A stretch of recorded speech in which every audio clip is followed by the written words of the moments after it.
Selamat pagi Erina, selamat pagi Mama, apa kabar? Semoga hari ini jadi hari yang menyenangkan ya dan semuanya dalam keadaan sehat. Sebelum kita memulai sesi terapi, sebaiknya kita berdoa dulu ya Erina. Yuk berdoa sama-sama. Angkat tangannya, tundukkan kepalanya. Berdoa dimulai. Bismillahirrohmanirrohim. Ya Allah, berikanlah ilmu dan kepintaran yang Engkau berikan kepada Erina. Semoga Erina bertambah pintar. Amin. Nah, kita kan sudah sama-sama berdoa supaya Erina tambah semangat dan tambah rajin belajarnya. Hari ini Bu Popi akan memberikan tugas terapi untuk Erina. Tugas yang pertama adalah imitasi gerakan motorik halus. Nanti akan Bu Popi jelaskan di video selanjutnya ya. Kemudian untuk tugas yang kedua adalah imitasi aksi terhadap objek. Nanti juga akan Bu Popi jelaskan di video yang selanjutnya. Kemudian akan Bu Popi berikan pertanyaan yang biasa kita lakukan dan Bu Popi tanyakan saat sesi terapi di sekolah. Oke? Erina harus semangat ya. Nah, sekarang kita akan beralih dulu untuk tugas yang pertama. Nah, untuk tugas yang pertama adalah gerakan imitasi motorik halus. Nanti akan Bu Popi tunjukkan gerakan apa saja. Dan kemudian Erina perhatikan juga lihat gerakan tangan Bu Popi ya. Kemudian saat muncul instruksi tirukan. Nah, Erina lakukan bersama-sama dengan Bu Popi. Oke, sekarang Bu Popi akan tunjukkan untuk gerakan yang pertama. Gerakan yang pertama adalah buka tutup telapak tangan. Seperti ini ya Erina. Buka, kemudian tutup. Sekali lagi. Buka, kemudian tutup. Satu kali lagi ya. Buka, kemudian tutup. Nah, itu tadi gerakannya. Sekarang Erina harus tirukan. Oke, kita lakukan secara bersama-sama ya. Mana telapak tangannya? Oke, sekarang kita lakukan ya. Erina, tirukan. Buka, kemudian tutup. Lagi, pintar. Buka, kemudian tutup. Oke, sekali lagi. Buka, kemudian tutup. Oke, pintar. Seperti itu ya. Sekarang untuk gerakan yang kedua adalah gosokkan kedua telapak tanganmu. Erina harus perhatikan dulu ya gerakan tangan yang akan Bu Popi tunjukkan. Oke? Nah, kedua telapak tangannya harus dibuka seperti ini ya. Oke, sekarang posisinya seperti ini, Rin. Nah, sekarang akan Bu Popi gosokkan kedua telapak tangan Bu Popi dulu ya. Seperti ini. Oke. Nah, seperti ini ya Erina. Oke. Sekarang Erina tirukan. Kita lakukan secara bersama-sama. Erina tirukan. Oke. Nah, seperti ini ya Rin.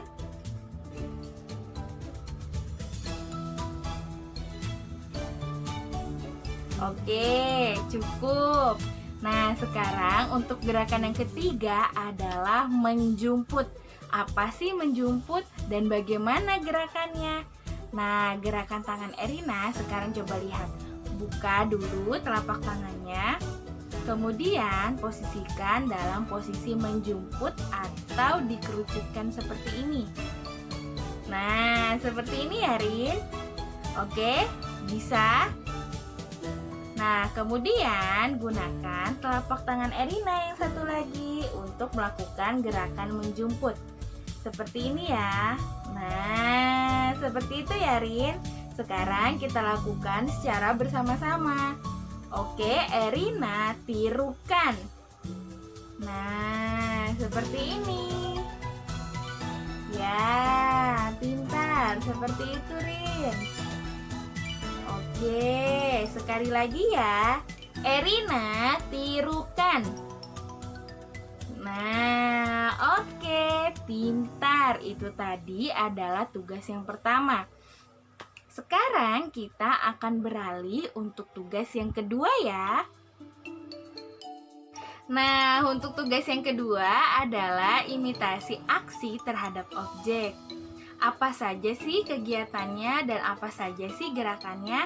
Nanti akan Bu Popi sajikan video mengenai gerakan yang harus Erina tirukan. Kita bisa melakukan gerakan ini dengan melakukan kegiatan sehari-hari. Misalnya, menyendok saat ingin makan, kemudian mengambil gelas saat ingin minum, atau mengaduk misalnya air atau susu yang akan Erina minum. Nah, nanti saat videonya diputar, Erina harus perhatikan dengan baik ya.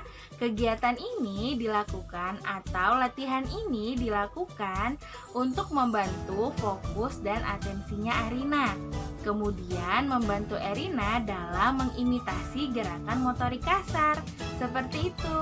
Sekarang kita lihat dulu ya videonya sama-sama. Motorik ada dua jenisnya, yaitu motorik kasar dan motorik halus. Video pekan lalu kita sudah membahas tentang motorik kasar, sekarang kita akan membahas motorik halus.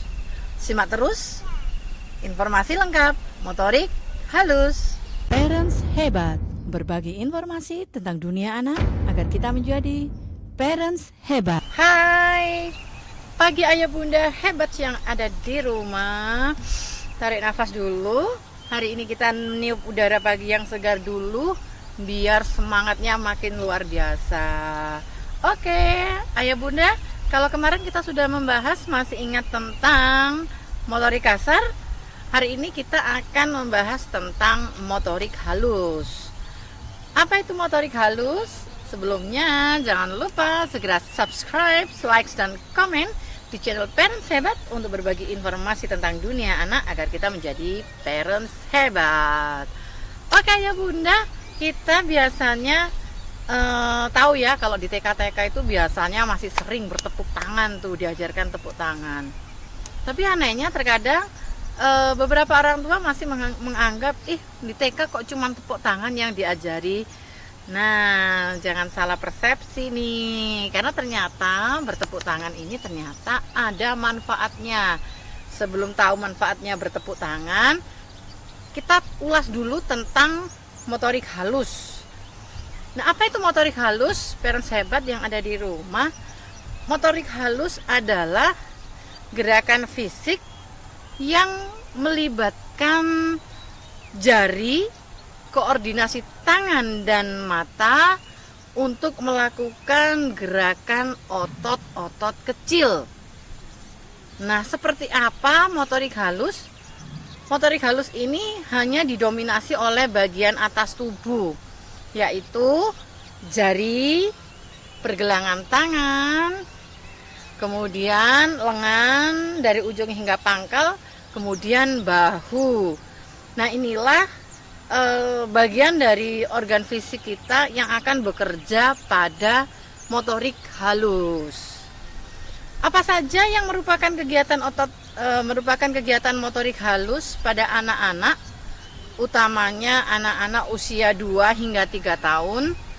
Nah, ini dia, kita harus tahu bersama-sama ayah bunda apa aja motorik halus itu agar kita tidak meremehkan. Dan kita juga terbiasa melakukan itu. Karena memang hal-halnya kecil, tapi karena kita tidak tahu apa itu motorik halus, dianggap biasa. Jangan salah loh, padahal kalau anak-anak melakukan kegiatan ini mestinya ada reward dari kita, yaitu berupa pujian. Nah, motorik halus apa yang harus sudah muncul pada anak-anak usia 2 atau 3 tahun? Yang pertama adalah bertepuk tangan. Ya, ini ternyata motorik halus karena telapak tangan, kemudian jari-jari ini adalah sedang kita latih untuk kita gerakkan. Ini namanya motorik halus. Dan apalagi ada menangkap bola. Pernah melatih anandanya tangkap bola nggak? Saling lempar bola begitu, mama dengan adik yang usia 2 atau 3 tahun. Ada bola kecil, ada bola besar. Kemudian yang ketiga ada memegang minuman di gelas. Nah, ini memegang minuman di gelas ini dengan tangan satu, tangan kanan, ini ternyata adalah bagian dari motorik halus yang kadang kita tidak kita kesampingkan. Biasa pegang gelas, padahal itu ternyata adalah motorik halus. Nah, apalagi yang harus kita munculkan pada anak-anak di usia 2-3 tahun. Selain itu, ayah bunda pernah nggak sih membiarkan anak-anaknya untuk makan sendiri? Nah, ternyata disitulah ada koordinasi antara mata, tangan dengan jari ketika anak-anak memegang sendok memasukkan makanan ke dalam mulut. Nah, inilah bagian dari jari jemari mungil mereka, inilah yang kita sebut dengan motorik halus, kerja-kerja motorik halus. Banyak sekali anak-anak harus kita fungsikan, kita maksimalkan pergerakan jari jemarinya dengan kedua tangannya ini. Jangan sampai mereka kaku, jangan sampai mereka tidak terbiasa menggerakkan jari jemarinya ini, terutama sejak kecil begitu ya ayah bunda ya. Nah, lantas apa manfaatnya motorik halus pada anak-anak ini? Yang pertama manfaatnya adalah self care. Apa itu self-care? Self-care adalah peduli dengan diri ya, atau mampu mengurus dirinya sendiri. Contoh yang ringan adalah anak-anak mampu memakai ataupun melepas baju sendiri. Kemudian yang ada kancingnya tuh anak-anak harus kita ajari, ada lubang kancingnya. Nah, ini anak-anak bisa. Anak-anak bisa memasukkan kancing baju ke lubangnya. Ini ada gerakan jari, otot-otot halus yang bekerja, yang dirangsang. Ini namanya self care. Anak-anak menggosok giginya sendiri, itu ada otot halus. Nah, sehingga tidak semuanya kegiatan anak-anak itu dibantu terus oleh orang tua, tapi kita latih, kita biarkan anak-anak untuk belajar memaksimalkan motorik halusnya. Dan yang kedua adalah self care itu tadi. Nah, ketika self care itu mereka sudah terbiasa, akhirnya dia akan menjadi anak yang kedua, yaitu anak yang mandiri. Tentunya mandiri tetap dalam bimbingan orang tua. Sehabis mandi mereka akan menggunakan celana sendiri. Awal tentunya kita ajari bagaimana kaki kanan, kaki kiri. Tapi kemudian ketika mereka sudah terbiasa, tangan ini terus akan bekerja. Yang kedua adalah mandiri. Yang ketiga adalah kita berbicara ke ranah kognitif, yaitu persiapan anak-anak belajar yang terkait dengan apa biasanya nih. Kalau ayah bunda biasanya anak di kelas 1 itu pasti menulis ya. Nah, di sini anak-anak akan maksimal pada penggunaan stationery. Ada anak-anak yang tidak terbiasa ataupun tulisannya jelek begitu ya, ataupun kurang rapi begitu, karena memang ini otot-otot halusnya ataupun motorik halusnya tidak bekerja dengan maksimal. Nah, padahal ketika anak-anak memegang pensil, menggerakkan pensil, dia belajar menghapus, dia belajar menggaris dengan sebuah penggaris. Disitulah mereka sedang memaksimalkan motorik halusnya. Sehingga ini nanti ranahnya adalah ke ranah kognitif. Kemudian yang keempat adalah psikososial. Anak-anak yang sudah motorik halusnya sudah bagus begitu, dia akan menjadi anak-anak yang memiliki pribadi yang matang di usianya tentunya ya. Karena apa? Karena mereka sudah mampu menyelesaikan problem solving sendiri. Nah, beberapa kegiatan banyak yang harus kita latih bersama anak-anak tentunya. Misalkan anak-anak harus mensortir, memilih benda-benda yang kecil.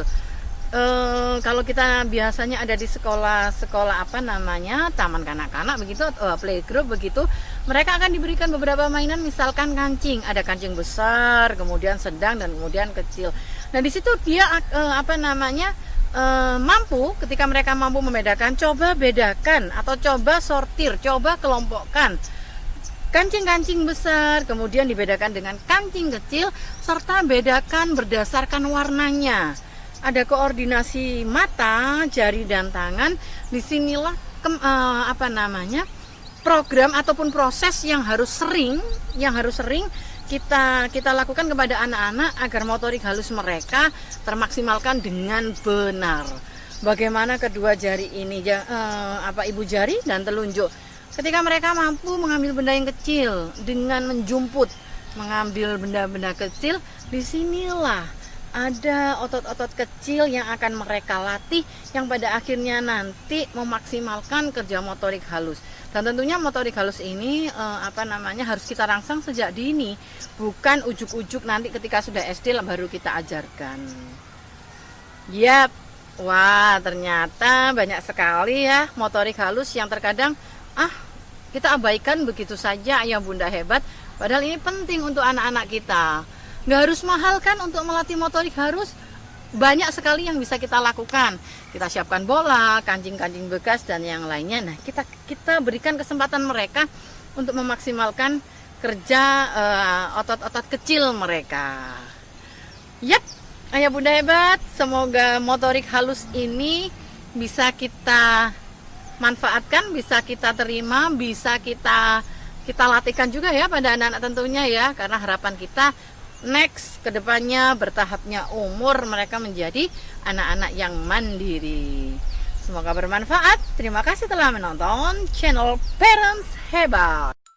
Nah, itu tadi videonya. Gimana? Sudah diperhatikan belum sama Erina?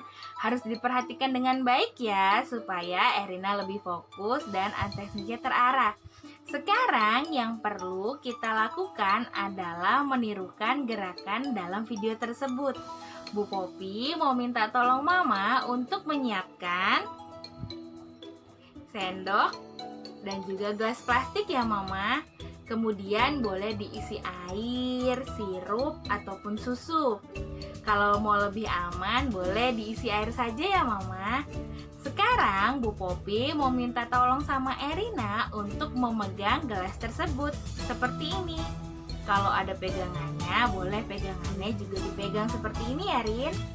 Oke? Nah, pintar, pelan-pelan ya. Sekarang ambil sendoknya. Oke? Kemudian masukkan dan kemudian kita mengaduk. Pelan-pelan saja ya. Dilakukannya bersama-sama dengan Bu Popi. Tirukan ya Erina. Oke, pintar, seperti itu. Pelan-pelan saja biar tidak tumpah. Oke. Nah, itu tadi gerakan imitasi aksi terhadap objek. Gimana? Seru kan Erina? Ada media belajarnya, kayak misalnya sendok plastik, gelas. Nah, nanti kalau misalnya Erina mau bikin susu atau juga sirup, bisa membantu Mama seperti itu ya, dengan cara bikin sendiri. Bisa kan? Nah, sekarang Bu Popi akan memberikan Erina pertanyaan. Bu Popi mau lihat apakah Erina masih ingat atau tidak. Oke? Nah, itu tadi tugas kedua dari Bu Popi. Sekarang Bu Popi mau memberikan Erina sebuah pertanyaan. Bu Popi mau menanyakan, Erina masih ingat gak ya? Erina, berapa umurmu? Ayo, Erina masih ingat tidak? Bu Popi tanya sekali lagi ya. Erina, berapa umurmu? Betul, 7 tahun. Erina pintar. Sekarang Bu Popi mau tanya, apa nama sekolah Erina? Coba Erina masih ingat gak? Erina sekolah di mana? Betul, sekolah khusus Permata. Ulangi ya, sekolah khusus Permata. Pintar. Nah, itu tadi tugas terapi yang sudah Bu Popi berikan untuk Erina. Jangan lupa ya untuk dilatih, ditonton, dan diperhatikan.